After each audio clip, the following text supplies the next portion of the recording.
حج ما قبل کے سارے گناہوں کو مٹا دیتا ہے۔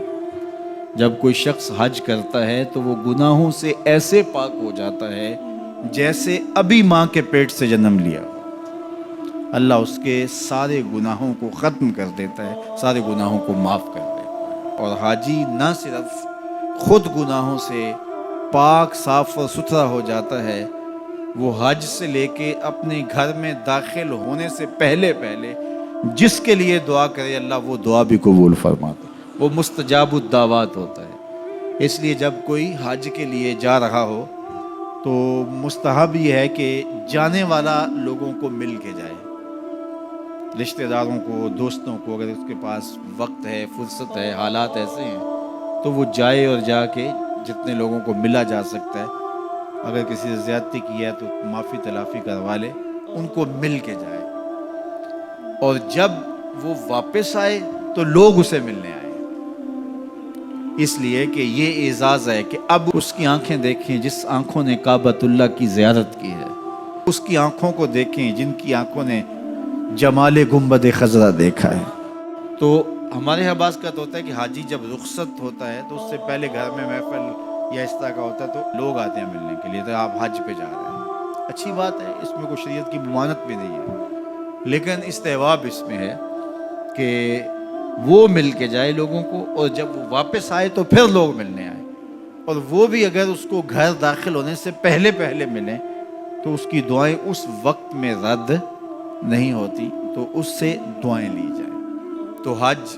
ایک ایسا فریضہ ہے جو زندگی میں ایک مرتبہ ادا کرنا واجب ہے،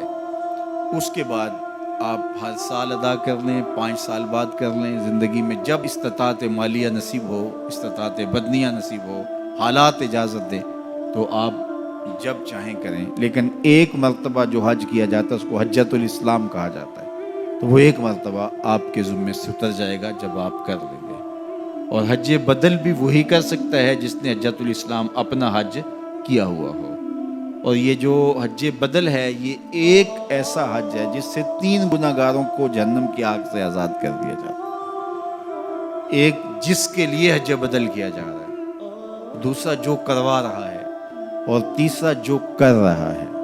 حج ایک ہے لیکن 3 لوگوں کو برابر ثواب ملتا ہے۔ اس کو کسی شخص کا والد انتقال کر گیا، حج نہیں کر سکا، یا اس کے پاس بدنی طاقت نہیں ہے، تو اس کی طرف سے کسی کو حج اس کا بیٹا کروا رہا ہے، تو جس نے کیا حج وہ بھی مغفور،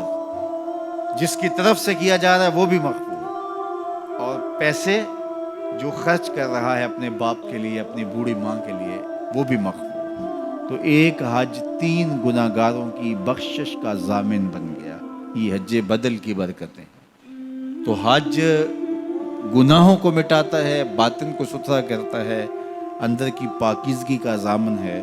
اور من کی روشنی کا سبب اور ذریعہ ہے۔ حج کے ارادے سے ہی طبیعت کے اندر سرشاریاں آنا شروع ہو جاتی ہیں،